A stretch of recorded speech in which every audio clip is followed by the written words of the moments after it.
Hukum seputar amalan Hari Rabu Wekasan. Assalamualaikum warahmatullahi wabarakatuh. Sahabat muslim hafidhakumullah. Bulan Safar merupakan bulan kedua pada sistem penanggalan Hijriyah. Sebagian umat muslim ada yang mempunyai amalan tertentu saat bertepatan pada hari Rabu terakhir di bulan Safar tersebut. Hari Rabu terakhir ini oleh masyarakat Jawa banyak yang menyebutnya sebagai Hari Rabu Wekasan. Menurut sebagian ulama, dalam setiap tahun pada hari Rabu terakhir bulan Safar, Allah Subhanahu wa Ta'ala menurunkan 320.000 macam bala. Oleh karena itu, sebagian umat Islam di Indonesia mempunyai amalan yang menjadi tradisi pada hari tersebut. Masyarakat mengamalkan amalan tersebut dengan berharap Allah Subhanahu wa Ta'ala untuk menyelamatkan berbagai macam malapetaka yang akan terjadi pada hari tersebut dan hari-hari setelahnya.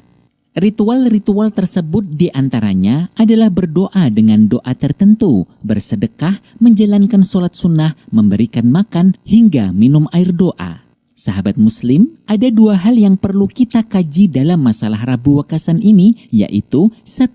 Meyakini turunnya bala pada hari Rabu Wekasan. 2. Pandangan fikih terhadap ritual-ritual yang banyak dilakukan pada hari tersebut. Kita akan mengkaji dua hal tersebut dari sudut pandang akidah Ahlus Sunnah wal Jamaah dan fikih mazhab Syafi'i yang banyak berkembang di bumi Nusantara. 1. Meyakini turunnya bala pada hari Rabu Wekasan. Hukum meyakini datangnya malapetaka di akhir bulan Safar sebagaimana dijelaskan dalam hadis sahih dari Abu Hurairah radhiyallahu an, Rasulullah sallallahu alaihi wasallam bersabda, Qala la adwa wa la safara wa la hamata. Rawahul Bukhari wa Muslim. Artinya, tidak ada penyakit menular, tidak ada kepercayaan datangnya malapetaka di bulan Safar, tidak ada kepercayaan bahwa orang mati itu rohnya menjadi burung yang terbang. Hadis riwayat Al-Bukhari dan Muslim.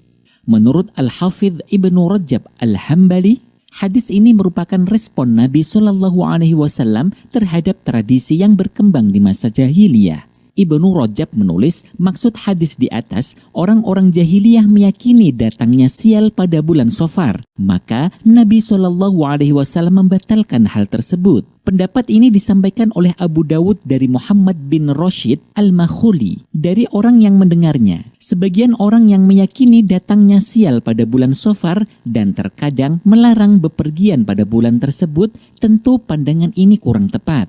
Hadis ini secara implisit juga menegaskan bahwa bulan Safar sama seperti bulan-bulan lainnya. Bulan tidak memiliki kehendak sendiri. Ia berjalan sesuai dengan kehendak Allah Subhanahu wa Ta'ala. Muktamar NU ketiga juga pernah menjawab hukum berkeyakinan terhadap hari nahas. Misalnya hari ketiga atau hari keempat pada tiap-tiap bulan. Peserta muktamar mengutip pendapat Ibnu Hajjah Al-Haytami dalam Al-Fatwa Al-Hadisiyah. Barang siapa bertanya tentang hari sial dan sebagainya untuk diikuti, bukan untuk ditinggalkan dan memilih apa yang harus dikerjakan serta mengetahui keburukannya, semua itu merupakan perilaku orang Yahudi dan bukan petunjuk orang Islam yang bertawakal kepada Sang Maha Pencipta. Apa yang dikutip tentang hari-hari nahas dari sahabat Ali karamallahu wajhah adalah batil dan dusta serta tidak ada dasarnya sama sekali. Maka berhati-hatilah dari semua itu. 2. Pandangan fikih terhadap berbagai ritual yang banyak dilakukan pada hari Rabu Wekasan. 1.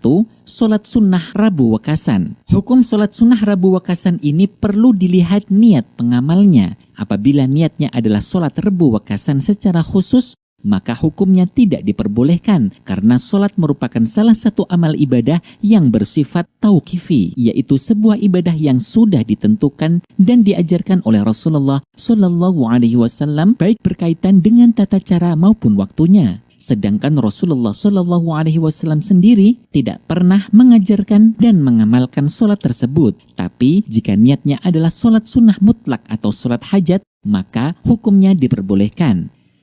Apabila sholatnya diniatkan sebagai sholat sunnah mutlak, hukumnya diperbolehkan karena sholat sunnah mutlak tidak dibatasi waktu, sebab, dan jumlah rakaatnya. Sedangkan sholat hajat adalah sholat yang dilaksanakan saat kita memiliki keinginan hajat tertentu, termasuk hajat untuk menolak hal-hal yang dikhawatirkan. 2. Berdoa dengan doa-doa khusus. Agama Islam mengajarkan kita untuk memperbanyak doa kepada Allah Subhanahu wa Ta'ala, karena hal itu merupakan bukti kelemahan kita sekaligus sebagai ikrar kita kepada Allah Subhanahu wa Ta'ala sebagai zat yang maha kaya.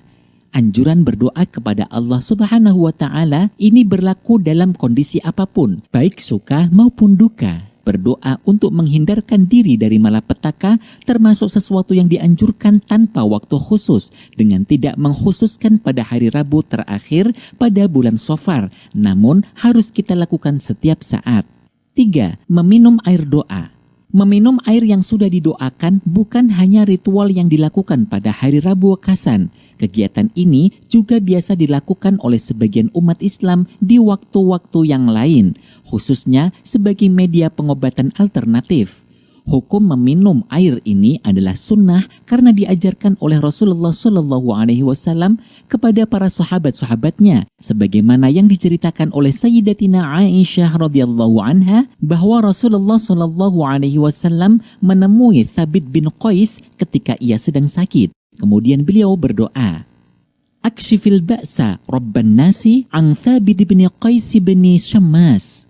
Artinya, ya Allah, hilangkanlah penyakit dari Thabit bin Qais bin Syammas, wahai Rabb seluruh manusia.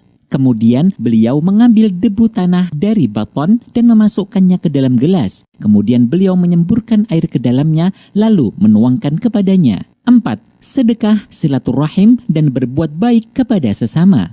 Sedekah silaturahim, membaca doa dan berbuat baik kepada sesama pada hari Rabu Wakasan hukumnya adalah sunnah sebagaimana hari-hari yang lain tanpa ada pengkhususan tertentu. Dengan demikian menjalankan amal ibadah pada hari Rabu Wakasan kesunahannya sama dengan hari lainnya.